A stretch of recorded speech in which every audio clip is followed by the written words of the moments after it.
কুরবানি যে রব্বুল আলামিন শুধু আমাদের জন্য রেখেছে তা কিন্তু নয়। কুরবানি সেটা আমাদের মুসলিম মিল্লাতের পিতা যাকে রব্বুল আলামিন কুরআনুল কারীমে ঘোষণা দিয়েছে, মিল্লাত আবিকুম ইব্রাহিম ওয়া সাম্মাকুমুল মুসলিমিন, যে ইব্রাহিম খলিলুল্লাহ তিনি হলেন মুসলিম মিল্লাতের পিতা। মুসলিম মিল্লাতের পিতা, মুসলিম মিল্লাতের পিতা অর্থাৎ মুসলিম জাতির পিতা হলো হযরত ইব্রাহিম খলিলুল্লাহ আলাইহিস সালাম। বলেন সুবহানাল্লাহ। ওই আল্লাহর নবী ইব্রাহিম খলিলুল্লাহ আলাইহিস সালাম থেকে এই কুরবানি, আমাদের যে কুরবানি সেই কুরবানি। কিন্তু কুরবানি অনেক ভাবে অন্যান্য নবীদের যুগে ছিল। যেমন সাইয়্যিদিনা বাবা আদম সফিউল্লাহ আলাইহিস সালাম ওনার দুই ছেলে কুরবানি করেছিলেন। সে বিষয়ে আলোচনা করলে অনেক লম্বা আলোচনা হয়ে যাবে। অল্প একটু শুধু কোরআনুল কারীমের আয়াতের অনুবাদগুলো করে যাব।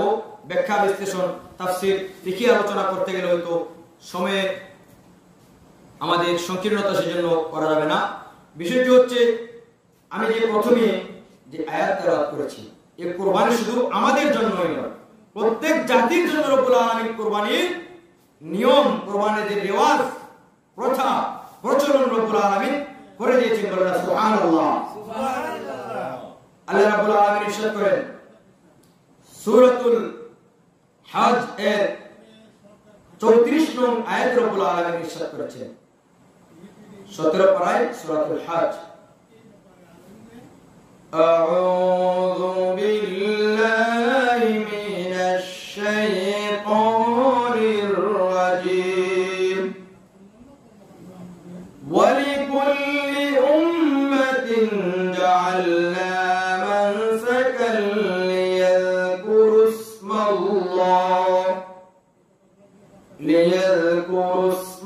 ইসমাল্লাহি আলা মা রাযাকাহুম মিন বাহিমাতিল আনআম।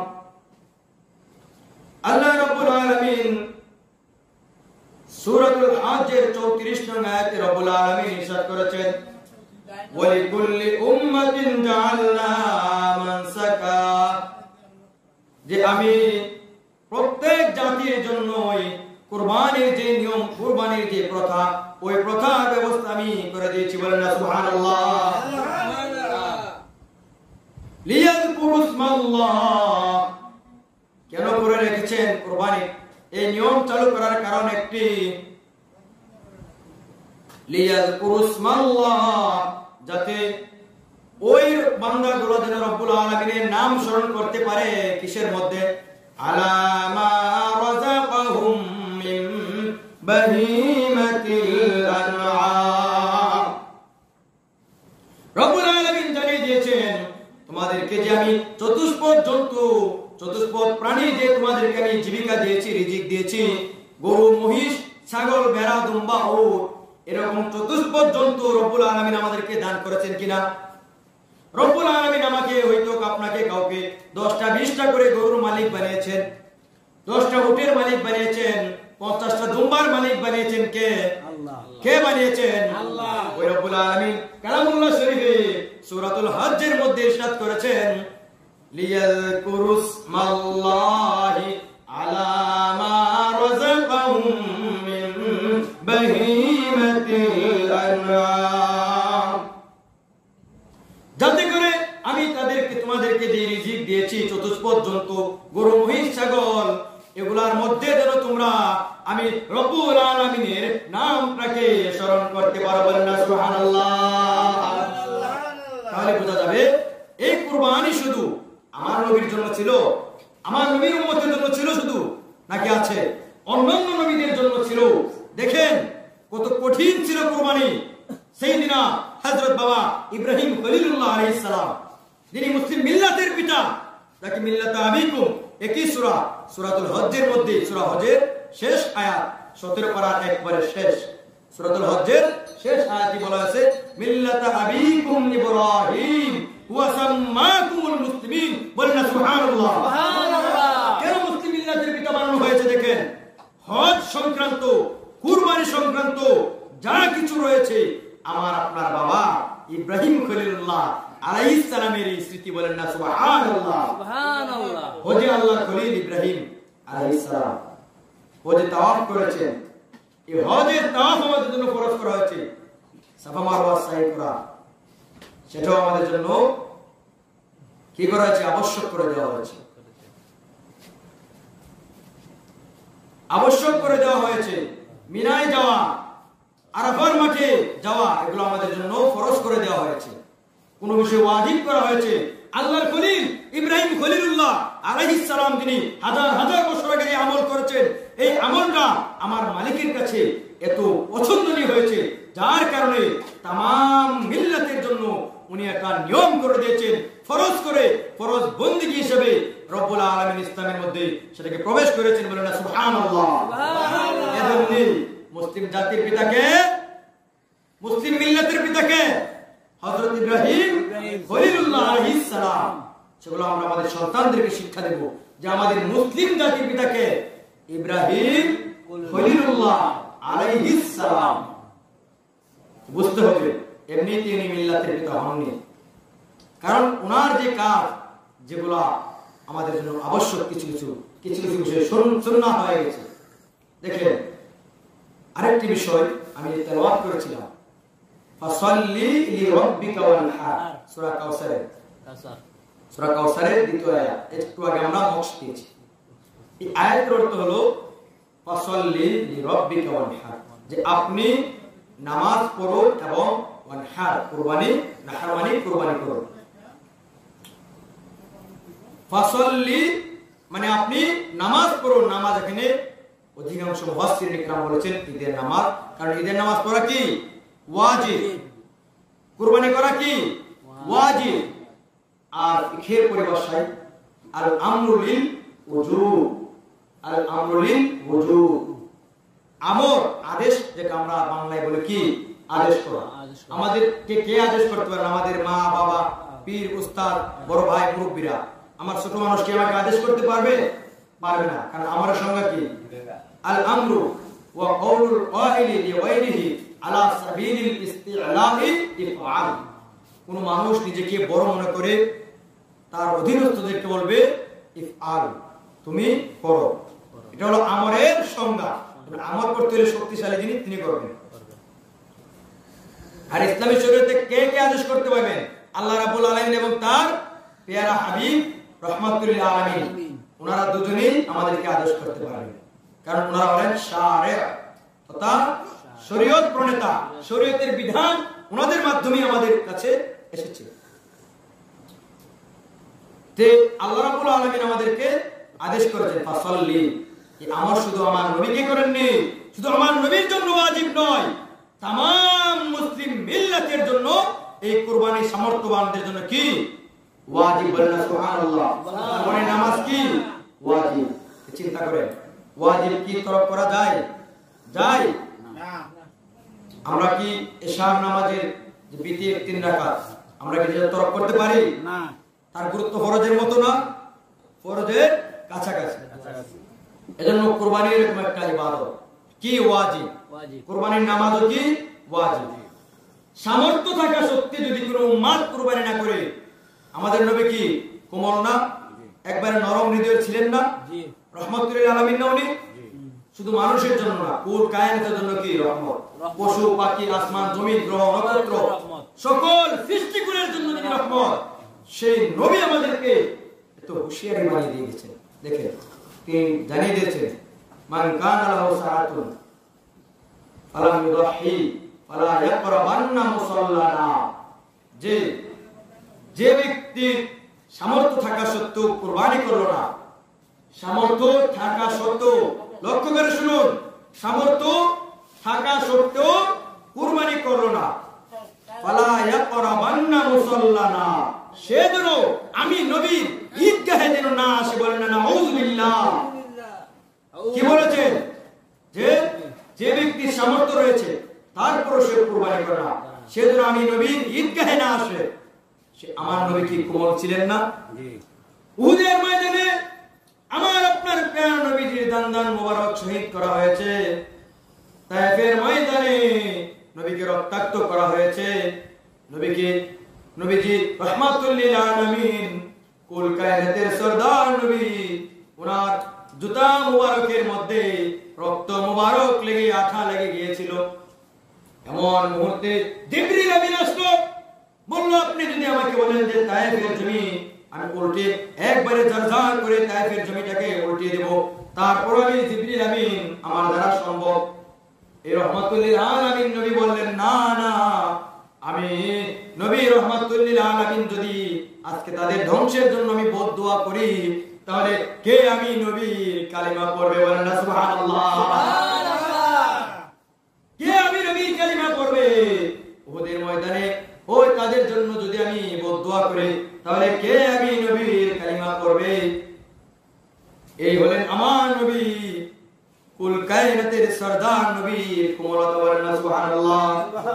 ঠিক তদ্রুপভাবে আল্লাহর ওলিগণ ওনাদেরকে শত নির্যাতন করে, হক কথার জন্য মানুষ ওনাদেরকে সমাজ থেকে চ্যুত করে দেয়, সমাজের বাহির করে দেয়, পাঁচের বাহিরে ফেলে দেয়।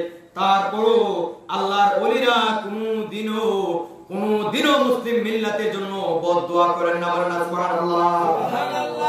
কারণ কেন? আল উলামাউ ওয়ারাসাতুল আমবিয়া। নবীগণ কাদের ওয়ারিস? আলেমগণ কাদের ওয়ারিস? নবীগণের ওয়ারিস, নবীগণের ওয়ারিস। আর প্যারা নবী বলেছেন যে আমি কোন দিনার দিরহাম সম্পদের ওয়ারিস রেখে যাইনি, আমি কিসের ওয়ারিস রাখছি? এলেমের। এই যে এলেম, যে জ্ঞান, কোরআন হাদিসের যে জ্ঞান, এই জ্ঞানের এলেম, এগুলার ওয়ারিস হলেন আলেমগণ। এজন্য যিনি ওয়ারিস, ওনার মধ্যে নবীদের চরিত্র আসাটাই স্বাভাবিক, না হয় তুমি প্রকৃতপক্ষে ওয়ারিস হতে পারেননি। এই রাহমাতুল লিল আলামিন নবীজি বলেছেন ফালা ইয়াকরাবান্না মুসাল্লানা, ওই সামর্থ্যবান ব্যক্তি যদি কুরবানি না করে, তাহলে ওই ব্যক্তি যেন আমি নবীর ঈদগাহের পাশে না আসে। সুবহানাল্লাহ। চিন্তা করছেন? এখন চিন্তা করে একটু দেখেন আজকে কার কার কুরবানি ওয়াজিব। একটু আজকে রাত্রে আমার সম্পদের মোরাকাবায় বসে যাবেন, আপনার সম্পদের মোরাকাবায় বসে যাবেন যে আমার কয় লক্ষ টাকার সম্পদ আছে, আমার উপর কি কুরবানি ওয়াজিব কি না। এখন আমাদের এখানে প্রায় আলোচনা হয় কুরবানির নিসাব নিয়ে। তারপর আমি সংক্ষেপে বলছি, 52.5 তোলা রৌপ্য এবং 7.5 ভরি স্বর্ণ, যে কোনো একটার মূল্য যদি আপনার ঘরে আইয়ামে নাহার তথা কুরবানির যে 3 দিন, জিলহজের 10, 11, 12, এই 3 দিনের মধ্যে যদি থাকে, তাহলে আপনার উপর কুরবানি ওয়াজিব। জিলহজ মাসের 10 তারিখ ফজরের পর থেকে 11 তারিখ 12 তারিখ সূর্যাস্ত অর্থাৎ সূর্য অস্ত যাওয়ার সন্ধ্যার আগ পর্যন্ত আপনি কুরবানি করতে পারবেন। যদি এই দিনে আপনার কাছে এতটুকু পরিমাণ টাকা থাকে, তাহলে এই 3 দিনের এক দিনে আপনার কুরবানি আদায় করা কি ওয়াজিব। তবে প্রথম দিন আদায় করাই উত্তম, কারণ হাদিসের ভাষায় আছে এই দিনে আল্লাহর কাছে সবচেয়ে প্রিয় কাজ হলো কি কি কুরবানির রক্ত প্রবাহিত করা। যাই হোক, এখন আমার কাছে যদি 50,000 টাকা থাকে, 52,000 টাকা থাকে, তাহলে 52.5 তোলা রৌপ্যের মূল্য আমার হয়ে যাবে। যদি আমার ঘরে 3 দিন থাকে, কয় দিন? ইংরেজি মাসের বর্তমান ইংরেজি মাসের 10, 11, 12 এবং আরবি মাসেরও 10, 11, 12, আগামী রবি সোম মঙ্গল, এই 3 দিন যদি আমাদের কারো ঘরে এই পরিমাণ টাকা থাকে অথবা কি সম্পদ থাকে, হয়তো আমার স্থাবর সম্পদ, অস্থাবর সম্পদ, আমার গরু থাকতে পারে, আমার মহিষ থাকতে পারে, আমার ধান থাকতে পারে, শত শত মণ, আমার জমি থাকতে পারে, একরের পর একর, 10 একর, 20 একর জমি থাকতে পারে, হাওড়ে 5 একর জমি থাকতে পারে, 5 একর তো না, 1 কের যেটা আমাদের গ্রাম্য ভাষায় বলে, তাও যদি থাকে আপনার উপর কুরবানি ওয়াজিব। এমনও জায়গায় 1% জমি আছে যেগুলো থাকলে আপনার কুরবানি ওয়াজিব হয়ে যাবে জমির মূল্য বুঝে। ঠিক তদ্রুপ ভাবে দেখেন আরবিতে প্রবাদ আছে, সাহিবুল বাইতি বিমা আদরা ফিহি, বাড়ির মালিকই ভালো জানে তার বাড়িতে কি আছে। আমার বাড়িতে কোন জায়গায় কোন জিনিসটা আছে আমি জানি না, আপনি ভালো জানবেন? আমি ভালো জানবো। আমার বাবার সম্পত্তি কতটুকু আমি জানি না, আপনি বেশি জানবেন? কোন জমিটা কতটুকু, কত দামে কিনা বা কতটুকু এটার মূল্য বর্তমান, এটা আমি জানবো ভালো না আপনি জানবেন ভালো? আমি জানবো। এই জন্য প্রবাদ আছে, সাহিবুল বাইতি বিমা আদরা ফিহি, বাড়ির মালিক ভালো জানেন ওনার বাড়িতে কি আছে, আপনার সম্পদ কি আছে আপনি ভালো জানেন। আর যিনি সম্পদের দাতা কে, সম্পদ কে দান করেছে, আল্লাহ। কে দান করেছে, আল্লাহ। আল্লাহ কি জানেন না, জানেন কিনা? আপনাকে আমি 1 লক্ষ টাকা দিলাম গোপনে, কেউ জানে না, আমি জানি আপনি জানেন। তাহলে আমি তো জানি যে আপনার কাছে 1 লক্ষ টাকা আছে, আপনিও জানেন। কিন্তু আমাদের মধ্যে নুকসানিয়াত আছে, অপূর্ণতা আছে, কিন্তু আমরা এমন এক আল্লাহর গোলামি করি, এমন এক রবের দাসত্ব করি যে রবের কোনো অপরিপূর্ণতা বলতে কিছু নাই। তিনি হলেন বান্দাদের কাছ থেকে তিনি কি, তার কোনো, তিনি কারো কাছে মুখাপেক্ষী নয়, তিনি অমুখাপেক্ষী। আমরা দেখেন যত কোটিপতি হয় গরিবের কাছে পড়ে যেতে হয়, কিসের জন্য? কাজ করার জন্য, আমার কাজটা করে দেওয়ার জন্য। কিন্তু রব্বুল আলামিন এমন এক ধনী, উনি কোনো মানুষের কাছে মুহতাজ নয়। সারা পৃথিবীর মানুষ যদি আল্লাহর নাফরমানি করে, তারপর রব্বুল আলামিনের কোনো কিছু যায় আসে না। রব্বুল আলামিন এমন এক ক্ষমতাশীল, উনি তো জানেন আপনার সম্পদ কতটুকু। দেখেন আমাদের গ্রাম্য মানুষ, আমরা, আমাদের গরু আমাদের একটা সম্পদ, গৃহপালিত পশু আমাদের একটা সম্পদ, গরু মহিষ গুলো আমাদের একটু বড় সম্পদ। আমাদের মনে হয় আমাদের এলাকায় 80% বা 90% মানুষের ঘরে গরু আছে, আছে না? 80 থেকে 90% মানুষের ঘরে এখন গরু আছে। এমন গরু আছে একটা গরু আপনার 3 বছরের কুরবানি ওয়াজিব হয়ে যাবে, 10 লাখ টাকা একটা গরুর দাম, 4 লক্ষ টাকা। আছে না গরু আমাদের এলাকায় এরকম? 4 লক্ষ 5 লক্ষ টাকা গরু আছে না? 2 লক্ষ টাকা গরু আছে না আমাদের এলাকায়? আছে। শুধু আমাদের এলাকায় নাই, কোরআন হাদিস ইসলাম ছাড়া পৃথিবীর জন্য বাংলাদেশের অন্যান্য জায়গায় 10 লক্ষ 20 লক্ষ টাকা একটা গরু বিক্রি হয়। দেখেন এই গরুটা আপনার কুরবানি ওয়াজিব তো হবে, কোনো সন্দেহ নাই। এরকম একটা গরু থাকলে কুরবানি ওয়াজিব, একটা গাভী থাকলে আপনার কুরবানি ওয়াজিব, ভালো একটা গরুর বাছুর থাকলে আপনার কুরবানি ওয়াজিব হয়ে যাবে। দুধের বাছুর, এই বাছুরের দাম হয় 50-60 হাজার টাকা। এজন্য কুরবানি আমাদের হিসাব করলে আমার ধারণা মতে অনেকের উপরে কুরবানি ওয়াজিব। 10 কে 5 কে জমি আছে, আপনি বলেন আমি বলি আমার ঋণ আছে, না না, রব্বুল আলামিনের কাছে কোনো অজুহাত চলবে না। চলবে? আপনার মা বাবাকে অজুহাত দিতে পারেন যে বাবা আমি শরীরে ভালো না, আমি আজকে তোমার কাছে যেতে পারবো না। ছেলেকে বলতে পারেন বাবা আমার কাছে টাকা নাই, আজকে তোমার টাকা পাঠাতে পারবো না। স্ত্রীকে বলতে পারেন আজকে আমার কাছে টাকা নাই, তোমাকে আমি মার্কেট করে দিতে পারবো না। আপনার সমাজকে বোঝাতে পারেন যে আমার অধীনে কাজ নাই, আমি রাস্তাঘাট করতে পারবো না। আপনি প্রধানমন্ত্রীকে বোঝাতে পারবেন, কারণ যেহেতু উনি মানুষ, উনি মানুষ। এমন এক রব্বুল আলামিন, ওনাকে কি বোঝানোর কোনো ক্ষমতা আছে? ওনার দরবারে কোনো অজুহাত চলবে না, কোনো অজুহাত চলবেন না, কোনো অজুহাত চলবে না। উনি জানেন আপনার কতটুকু সম্পদ আছে, আপনি গোপনে কি করেন, প্রকাশ্যে কি করেন, রাতে কি করেন, দিনের আলোতে কি গুনাহ করেন, কি নেক করেন, সব কে জানেন? কে জানেন? কে জানেন? সবকিছু রব্বুল আলামিন জানেন। রব্বুল আলামিনের কাছে ফাঁকি দেওয়া, অজুহাত দেওয়ার সুযোগ নাই। এজন্য কুরবানির সামর্থ্য থাকা সত্ত্বে আপনাদেরকে অনুরোধ করছি, কেউ কুরবানি না করে আপনারা এরকম ভাবে আল্লাহর রাসূলের হুঁশিয়ারি বাণীর অন্তর্ভুক্ত হবেন না। আপনারা এই ধরনের লানতের মধ্যে আপনারা এই কাজ করবেন না। যাদের উচিত হলো, যাদের সামর্থ্য আছে, কুরবানি অন্তত এক শরীর থেকে অথবা একটা ছাগল কুরবানি দিয়ে হলো কুরবানি আদায় করে নেওয়া। আর আরেকটি বিষয় আলোচনা হয়েছে মাসআলা, আমি একটি বিষয় বলবো যেটা আমাদের সমাজের সবচেয়ে বড় ফিতনা। গরু এখন মোটা তাজা করে 1.5 বছর 20 মাসের বাছুর এখন বড় হয়ে যায়, 4 মণ 5 মণ দুধ হবে। মানুষ এগুলা কিনে এখন হাটে বিক্রি করে 1 লক্ষ টাকা 1.5 লক্ষ টাকা। এগুলো দ্বারা কি কুরবানি হবে? কুরবানি হবে না। কেন হবে না? কারণ সরাসরি ফিকহের কিতাবে লেখা আছে যে গরু মহিষের জন্য কয় বছর? 2 বছর।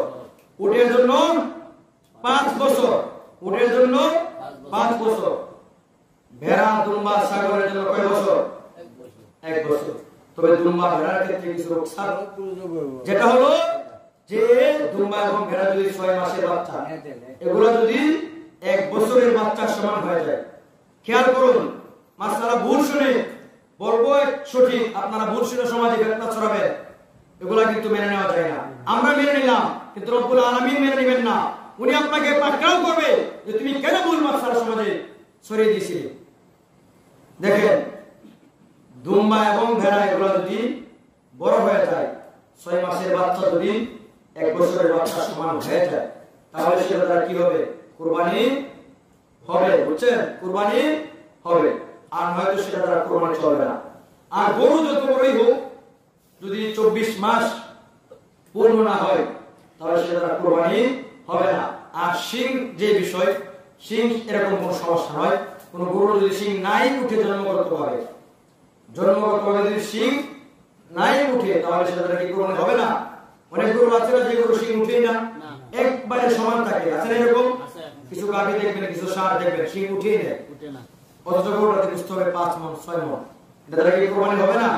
অবশ্যই হবে, যদি এটা নিখুঁত থাকে এবং বয়স হয়। আর লেজ যদি বেশিরভাগ অংশ কাটা থাকে তাহলে সেই পশু দ্বারা কুরবানি হবে না। কানের কি অবস্থা? যদি বেশিরভাগ কান কাটা থাকে তাহলে সেটা দ্বারা কুরবানি হবে না।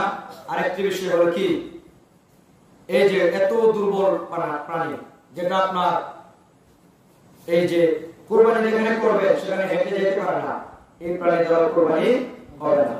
এত দুর্বল প্রাণী দ্বারা কুরবানি হবে না। কারণ দুর্বলটা কেন দিবেন? আপনি কাকে দিচ্ছেন? এটা আল্লাহর রাস্তায় করছেন না কুরবানি। আল্লাহকে কি খারাপ দেওয়া যায়? এই দুনিয়ার মানুষ আপনারা শুনেন, আপনারা সাক্ষী থাকেন, এই যে দুনিয়ার এমপি মন্ত্রী যদি আমার বাসায় দাওয়াতে আসে, আমি কোনো খারাপ গরুটা জব করবো? আমি করবো? খারাপ খাসি আমি জব করবো? করবো না। কিন্তু এমপি মন্ত্রী মিনিস্টার যত কিছু আছে সকল কিছু স্রষ্টাকে আল্লাহ। আল্লাহর জন্য যেটা কুরবানি করবো সেটা কেন আমি এত দুর্বলটা করবো? এখানে হাদিস শরীফ আছে, আযিমু দুহায়াকুম ফাইন্নাহু আলা সিরাতি মাকায়াকুম, যে তোমরা কুরবানির পশুকে মর্যাদা করো। ফাইন্নাহু আলা সিরাতি মাকায়াকুম, কেননা ওই যে কুরবানির পশুরা তোমাদের পুল সিরাত নামক যে কঠিন অবস্থা তার বাহন হয়ে যাবে।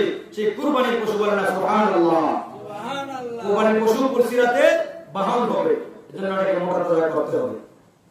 আরেকটি বিষয় আমরা দেখি, নিয়তের যে বিষয় আগে বলেছে, কোরআনুল কারীমের একটা আয়াত দিয়ে আমি শেষ করছি। সেটা হলো আল্লাহ রাব্বুল আলামিন সূরাতুল মাইদা 27 নং আয়াতে ইরশাদ করেছেন, আউযু বিল্লাহি মিনাশ শাইতানির রাজীম, ওয়াতলু আলাইহিম নাবা ইবনাই আদম বিল হাক্কি إذ قربا قربانا فتقبل من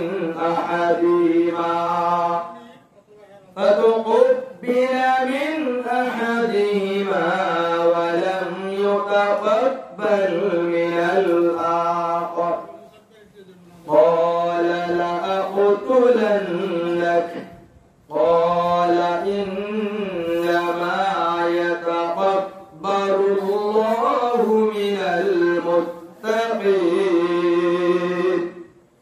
দেখেন আল্লাহ রাব্বুল আলামিন আমার আপনার প্রিয় নবী রাহমাতুল লিল আলামিন নবীকে জানিয়ে দিয়েছেন যে ওয়াতলু আলাইহিম নাবা ইবনাই আদম বিল হক, আপনি আদম সফিউল্লাহ আলাইহিস সালামের দুই সন্তানের যে ঘটনা, সত্য ঘটনা, সেটা যথাযথভাবে আপনি বর্ণনা করুন। ঘটনাটা হচ্ছে কি? প্রসিদ্ধ ঘটনা, হাবিল এবং কাবিল আদম আলাইহিস সালামের দুই সন্তান এবং ছেলে, ওনাদের মধ্যে বিবাহ নিয়ে একটি সংঘর্ষ তৈরি হয়েছিল, কে কাকে বিবাহ করবে। তখন আল্লাহর নবী আমাদের বাবা আদম সফিউল্লাহ আলাইহিস সালাম তিনি বলেন তোমরা কুরবানি করো। তখন তারা বাবার আদেশ অনুযায়ী কুরবানি করলো। ইল করবা কুরবানা, যখন ওনারা কুরবানি করলেন ওই ফাতাকুব্বিলা মিন আহাদিহিমা, ওনাদের একজনের কুরবানি কবুল করা হয়েছে। ওয়ালাম ইয়াতাকাব্বাল মিনাল আখার, অপরজনের কুরবানি কবুল করা হয়নি। যার কুরবানি কবুল করা হয়নি কত নিচু মাইন্ডের ছিল, বলল আল্লাহ কুরবানি কবুল করেননি কে? কবুল করার মালিক হলো রব্বুল আলামিন, তিনি কবুল করেননি। এজন্য সে তার ভাইকে বলছে লা আকুতুলান্নাকা, নিশ্চয় আমি তোমাকে হত্যা করব। কত বড় জঘন্য, কত বড় হিংসুক, কত বড় আবিষ্ট হয়ে কাজ করতে পারে। দেখেন লা আকুতুলান্নাকা বলেছে, নিশ্চয় আমি তোমাকে হত্যা করব। তার ভাই জবাবে কি বললেন? ক্বালা ইন্নামা ইয়াতাকাব্বালুল্লাহু মিনাল মুত্তাকিন, যে নিশ্চয় রব্বুল আলামিন মুত্তাকি যারা পরহেজগার তাদের কুরবানি কবুল করেন। বলেন না সুবহানাল্লাহ। সুবহানাল্লাহ। এজন্য কুরবানির ক্ষেত্রে শর্ত হলো কি? তাকওয়া, আল্লাহর ভয়, ইখলাস। আরেকটি দেখেন কবুল না হওয়ার কারণ কি? কাবিলের কুরবানি, কাবিল কৃষক ছিল, সে ধরেন শস্য চাষাবাদ করত, ধান বা গম এরকম গুলো চাষাবাদ করত, গম জব এগুলো চাষাবাদ করত। আর হাবিল দুম্বা উট এগুলা পশুচারণ করত। সে বলল যে আমার রব্বুল আলামিনের নামে আমি কুরবানি করব, আমি সবচেয়ে মোটা তাজা দুম্বাটা কুরবানি করব। সেটা সে রাখলো, মালিকের জন্য কুরবানি করবে। পাহাড়ে নিয়ে রেখে আসতে হতো, তখন নিয়ম ছিল যদি কবুল হতো আকাশ থেকে আগুন এসে নিয়ে যেত, কবুল না হলে সেটা জমিনে পড়ে থাকতো। কত বড় জঘন্য অবস্থা ছিল চিন্তা করেন। আমাদের যদি অবস্থা হতো, কবুল হতো না, যদি আমরা শিরু জানতাম তাহলে কি অবস্থা হতো। আর যারটা কবুল না হবে জমিনে থেকে যাবে। হাবিল সর্বোচ্চ যেটা ভালো সেটাকে রেখে আসলো, কাবিল শস্যের মধ্যে যেগুলো একটু খারাপ ছিল সেগুলো সে রাখলো, বাবার আদেশ পালন করলো। কিন্তু তার মধ্যে ইখলাস ছিল না, তার মধ্যে আল্লাহ সন্তুষ্টির উদ্দেশ্য ছিল না, সে ভালোটা দান করেনি। এজন্য হাবিলের কুরবানি কবুল হয়েছে ইখলাসের কারণে। কাবিলের কুরবানি জমিনেই পরিত্যক্ত রয়েছে। আরেকটি বর্ণনায় আছে হাবিল যে দুম্বাটা কুরবানি করেছিল, রব্বুল ইজ্জাত আল্লাহর খলিল সাইয়্যিদিনা বাবা ইব্রাহিম খলিলুল্লাহ আলাইহিস সালামের জন্য ওই দুম্বাটা রেখে দিয়েছিলেন। যে আমাদের মুসলিম মিল্লাতের পিতা তো কঠিন আজকের এই রজনীতে 8 জিলহজ উনি স্বপ্নে দেখেছিলেন যে ইব্রাহিম আলাইহিস সালামকে ওনার ছেলে ইসমাঈল যাবিহুল্লাহকে কুরবানি করার জন্য। কি দেখেছিলেন? আপন সন্তানকে কুরবানি করার জন্য। বৃদ্ধ বয়সের একজন সন্তান, 80 বছরের উপরে বয়স বাবার, এই বয়সে একটা সন্তান হয়েছে, এই সন্তানকে কুরবানি করতে স্বপ্নে দেখেছেন। কে দেখেছেন? রব্বুল আলামিন। আল্লাহর আদেশ মানতে বাবাও প্রস্তুত ছিলেন, ছেলেও প্রস্তুত ছিলেন। এর জন্য ওনারা কি হয়েছেন? নবী হয়েছেন। ওনাদের বংশে কে এসেছেন? আমার আপনার প্রিয় নবী ইব্রাহিম আলাইহিস সালামের যে সন্তান ইসমাঈল যাবিহুল্লাহ আলাইহিস সালাম, ওনার বংশে কে এসেছেন? আমার আপনার প্রিয় নবী কুল কায়নাতের সরদার নবীর জন্ম হয়েছে হযরত ইসমাঈল যাবিহুল্লাহ আলাইহিস সালামের যে বংশ, পরবর্তী যে স্তর, ওনাদের মধ্যে আমার আপনার প্রিয় নবীর মতো এত নূর নবী, এই নবী এই বংশে আগমন করেছে। কেন এত ত্যাগ করেছেন ওনারা? বাবারা ত্যাগ করেছে, এই বাবাদের ত্যাগের ফসল হলেন কে? এমনকি আমার নবী বলেছেন আমি হলাম ইব্রাহিম খলিলুল্লাহ আলাইহিস সালামের দোয়ার ফসল, কারণ তিনি দোয়া করেছিলেন ওনার বংশের মধ্যে যেন কি আসে? নবী আসে। যাই হোক, এই রাতে আমার বাবা, আপনার সকলের বাবা, আমাদের বাবা ইব্রাহিম খলিলুল্লাহ আলাইহিস সালাম, তিনি স্বপ্নে দেখেছিলেন ওনার ছেলেকে কুরবানি করা। কত প্রিয় ছিলেন ওনার ছেলে। এই আপন এত ছেলেকে, এই তো আদরের কলিজার টুকরা ছেলেকে কুরবানি যখন করতে গেলেন, তখন জান্নাত থেকে রব্বুল আলামিন জিবরিল আমিনকে আদেশ করলেন, হে জিবরিল তুমি যাও, জান্নাত থেকে ওই যে দুম্বাটা হাবিল কুরবানি করেছিল, এই দুম্বাটাকে আমি লালন করেছি যেদিন, ওই দুম্বাটাকে তুমি নিয়ে আমার খলিল, আমার বন্ধু ইব্রাহিমের ছুরির নিচে রেখে আসো।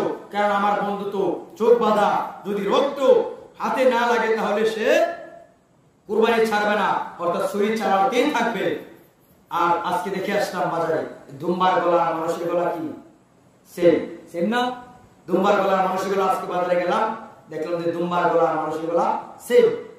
এই জায়গাটা একদম মানুষের গলার মতো। আমার আপনার বাবা ইব্রাহিম খলিলুল্লাহ আলাইহিস সালাম কুরবানি করতেছিলেন, উনি বুঝতে পারেননি যে মানুষ না দুম্বা। কুরবানি করার পর যখন বাবা ইব্রাহিম খলিলুল্লাহ আলাইহিস সালাম যখন কুরবানি করে যখন হাতে রক্ত লাগলেন, তারপরে যখন চোখ খুলে দেখে আল্লাহর নবী হযরত ইসমাঈল যাবিহুল্লাহ আলাইহিস সালাম তিনি পাশে। আর ওই দুম্বাটা আল্লাহর পক্ষ থেকে, জান্নাত থেকে যে আগত যে দুম্বাটা, সেই দুম্বাটা আল্লাহর খলিল ইব্রাহিমের ছুরি চালানোর মাধ্যমে কুরবানি হয়েছে। বলেন না সুবহানাল্লাহ। সুবহানাল্লাহ। কুরবানি শুধু পশু কুরবানি করা না, নিজের যে পশুত্ব আছে নিজের মধ্যে, পাশবিক যে আচরণ, সেই আচরণগুলোকে কুরবানি করা।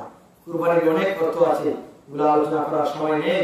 আর আমাদের দরবারে কুরবানির মাসআলার অনেকই আলোচনা হয়ে থাকে, যেন আজকে একটু ফজিলত এবং দেখে ভয়াবহতা না করলে কি ভয়াবহতা। এগুলো আজকে আলোচনা করলাম। সামর্থ্য থাকা সত্ত্বেও আমাদের উচিত কুরবানি করা, না করলে মসজিদে অর্থাৎ ঈদগাহের মাঠে যেতে আল্লাহ রাসূল নিষেধ করেছে। এজন্য খেয়াল রাখতে হবে, কুরবানি করতে হবে। আরো কুরবানির যে ইখলাস নিয়ত সঠিক না হলে কুরবানি হবে না।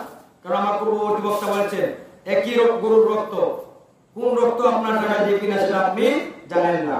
এজন্য যদি টাকাতে ভেজাল হয়, একজনের ভেজাল থেকে অন্যজনের কুরবানি নষ্ট হবে। ফিকহের কিতাবে সব জায়গায় এটা স্পষ্ট, আমরা সকলেই জানি। তরল পদার্থ, দুধ তরল পদার্থ না? 5 মণ দুধের মধ্যে যদি আমি 1 লিটার ছেনা, গরুর ছেনা যদি আমরা ছেড়ে দিই, তাহলে সেটা পবিত্র থাকবে না? থাকবে না। এজন্য এটা আমরা বুঝি, সকল কিছু বুঝি, যে সম্পদের মধ্যে দিয়ে হারাম মিক্স করে ফেলি, এই সম্পদ দ্বারা ইবাদত কবুল হয় না, সেটাও বুঝি। কিন্তু কুরবানির বেলায় তখন আমরা জনপ্রিয়তা অর্জনের জন্য, মানুষকে ভক্ত করার জন্য এরকম ভুল ফতোয়া যেন না দেয়। আল্লাহ যেন আলেমদের জবানকে হেফাজত করে, আলেমদের জবান থেকে যেন ভুল ফতোয়া যেন বের না হয়, সেই কামনায় আমাদের। একজন আলেম আমার ভাই, সে যেন ভুল ফতোয়া দিয়ে যেন নিজেও যেন বিভ্রান্ত না হয়, সমাজগুলো যেন বিভ্রান্ত না করে, সেটাই আমাদের কামনা। যার কারণে এতদিন আগে বাড়িতে আসা, যে এলাকার মানুষকে কুরবানির মাসআলা মাসের ফজিলত এগুলো বোঝানোর জন্য এতদিন আগে বাড়ি থেকে কষ্ট করে রাত্রির বেলায় বাড়িতে আসছি, এটাই উদ্দেশ্য। আপনাদের সাথে আমাদের কোনো শত্রুতা নেই, কোনো শত্রুতা নেই। আপনাদের খেদমতের জন্য আলেম উলামারা হলো জাতির জন্য রহমত। আলেম উলামারা কি জাতির জন্য বড় একটি নিয়ামত আল্লাহর পক্ষ থেকে। আলেম না থাকলে সমাজ ধ্বংস হয়ে যেত। ওনারা কার জন্য কাজ করে? জাতির জন্য। আজকে দেখেন আমার বাবা, তিনি অন্যান্য এলাকায় চাকরি, প্রথম দিকে ভিন্ন এলাকায় চাকরি করতেন, একমাত্র এলাকার মানুষের জন্য তিনি এলাকায় চলে আসছেন, যে আমার এলাকার মানুষ জাহান্নামে পড়বে, আমার এলাকার মানুষ ইসলাম জানবে না, শরীয়ত মানবে না, আর আমি আলেম হব, বাইরে চাকরি করব, প্রিন্সিপাল হব, বড় কিছু করব, বিল্ডিং করব, শহরে বাড়ি করব, সেটা হতে পারে না, সেটা হতে পারে না কোনোদিন। আমার এলাকার মানুষ যেন ইসলাম শিখে যেন তারা যেন জান্নাত পেতে পারে, আল্লাহকে চিনতে পারে, আল্লাহর রাসূলকে চিনতে পারে, সঠিক আহলে সুন্নাত ওয়াল জামাতের পথে চলতে পারে। এজন্যই তিনি ওনার সরকারি চাকরি হয়েছিল, তৎকালীন 5,000 টাকা বেতন সরকারি চাকরি, এখন 1 লক্ষ টাকার উপরে বেতন। তৎকালীন 5,000 টাকা, আজ থেকে 34 বছর আগে। এখন কত টাকার সমান? তারপরে সেই 5,000 টাকার চাকরি ছেড়ে তিনি মাত্র 1300 টাকার চাকরিতে, 1350 টাকার চাকরিতে তিনি জয়েন করেছেন। চিন্তা করেছেন কতটুকু ত্যাগ করেছে? কোথায় 5,000 টাকা আর কোথায় 1300 টাকা? চাইলে তো তিনি ঢাকা বাড়ি গাড়ি কয়েকটা থাকতো, একটা না, ঢাকা অনেকগুলো বাড়ি থাকতো, আজকে ঢাকা অনেক বড় বড় বিল্ডিং থাকতো, উনি কোটিপতি থাকতেন, আজকে ওনার সন্তানরাও আজকে কোটিপতি থাকতো। এজন্য উনি ওই টাকা পয়সাকে ত্যাগ করেছে, এগুলোকে কুরবানি দিয়ে, আত্মসম্মানকে কুরবানি দিয়ে দিন ইসলামের খেদমত করেছে। আমাদের উচিত, আমরা কোনো আপনাদের শত্রু না, আমরা আলেমরা আপনাদের বন্ধু, আলেমরা আপনাদের উত্তম বন্ধু। এজন্য আলেমদের কথা শুনবেন, উনি আমল করার চেষ্টা করবেন। আর কুরবানির দুস্থ বন্টনের বিষয়ে অনেক আলোচনা হয়েছে। আর মানতের যে কুরবানি, সেটা আপনারা সামর্থ্য দ্বারা তারা খাবেন না, মানতের কুরবানি খাবেন না। কারণ মানত হলো গরিবের হক, শুধু গরিব এবং মিসকিনের হক। কারণ যাকাত ফিতরাকে আমরা খাই, আমরা তার সামর্থ্যবান খাই না। এই মানত যেটা, সেটা এরকমই শর্ত দিয়ে যে মানতটা হয়। গরু অসুস্থ, ভালো হলে আল্লাহর রাস্তায় কুরবানি করবো। আমার বাবা অসুস্থ, বাবা সুস্থ হলে আল্লাহর রাস্তায় গরুটা কুরবানি করবো। ওই যে মানত, এই মানতের কুরবানি, এই মানত আপনি খেতে পারবেন না। আপনার বাবা গরিব হলেও খেতে পারবে না, আপনার সন্তান সন্তান যদি গরিব হয় তারপরে খেতে পারবে না। আর অন্যান্য আত্মীয়-স্বজন যদি গরিব হয় তারা খেতে পারবে। যদি ভুল বশত খেয়ে ফেলেন, ওই গুস্তর পরিমাণ মূল্য আল্লাহর রাস্তায় সদকা করে দিবেন গরিবদেরকে, অথবা আগে যদি জানেন গুস্ত খাওয়ার আগে ফেরত দিয়ে দিবেন, অথবা গরিবদের মধ্যে বন্টন করে দিবেন। এই ভুল মাসআলা দিয়ে সমাজে পরিচিত হওয়া এবং মানুষকে ভক্ত করার চেষ্টা করবেন না। আল্লাহ বান্দাদের কুরবানি নষ্ট করবেন না। লক্ষ লক্ষ টাকা কুরবানি, এত মূল্যবান ইবাদত আপনারা নষ্ট করবেন না। আর আপনারাও যে কারো ফতোয়া শুনে কুরবানি করবেন না, যে কারো ফতোয়া শুনে কুরবানি করবেন না। আলেমদের কাছ থেকে ফতোয়া জিজ্ঞাসা করবেন, আলেমদের কাছ থেকে মাসআলা জিজ্ঞাসা করবেন। আলেম শুধু জুব্বা পরলে আলেম হয় না। আরব কান্ট্রির সবাই জুব্বা পরে, হাজি সাহেবরা সবাই জুব্বা পরে। হাজি সাহেবের কাছে আমরা ফতোয়া জিজ্ঞাসা করি, ফতোয়া জিজ্ঞাসা করি না। এজন্য বুঝতে হবে, আলেম যারা কিতাব পড়ে আলেম হয়েছে, আরবি মূল কিতাব যারা পড়েছে, ওনাদের কাছে ফতোয়া জিজ্ঞাসা করবেন। বাংলা পড়ে আলেম হওয়া যায় না। আমরাই বলি যে চটি বই পড়ে আলেম হয় না, আবার আমরাই গিয়ে তাদের কাছে ফতোয়া জিজ্ঞাসা করি কোন ধরনের বিষয় বুঝি না। আর একটা মাসআলা বলে শেষ করছি, যেটা আমাদের বাংলাদেশ ব্যাপী ফিতনা, সেটা হচ্ছে যে খাসি বলদ এগুলো দ্বারা কুরবানি হবে কিনা, খাসি বলদ এগুলো দ্বারা কুরবানি হবে কিনা, এগুলো দ্বারা কুরবানি জায়েজ, এগুলো দ্বারা কুরবানি জায়েজ। এবং বলা হয়েছে যে আওলা কুদুরিতে হাসিয়ার মধ্যে 225 পৃষ্ঠায়, হাসিয়ার মধ্যে 625 পৃষ্ঠা হাসিয়াতে বলা হয়েছে যে এটা আওলা, কেননা তার গোশত সুস্বাদু এবং সুস্বাদু, অধিক সুস্বাদু, এজন্য খাসি দ্বারা কুরবানি করা আওলা, উত্তম। এজন্য এরা বিশৃঙ্খলা কেউ সৃষ্টি করবেন না। খাসি এবং বলদ এগুলা দ্বারা কুরবানি করা যায়, এগুলা খুদ নয়, এগুলা নিখুঁত। কারণ যেটা আপনারা খুদ দেখাচ্ছেন সেটা মানুষ খায় না, সেটা হালাল নয়, সেটা হারাম, সেই গোশতটা খায় না মানুষ। এজন্য আপনারা এগুলা থেকে আপনাদের নিজেদের ভালো আলেমের কাছে মাসআলা জিজ্ঞাসা করে আমল করবেন। আল্লাহ যা আলোচনা করেছি আমাকে সহ আপনাদের সকলকে আমল করার তৌফিক দান করেন। ওয়া আখিরু দাওয়ানা আলহামদুলিল্লাহি রাব্বিল আলামিন। আসসালামু আলাইকুম ওয়া রাহমাতুল্লাহি ওয়া বারাকাতুহু।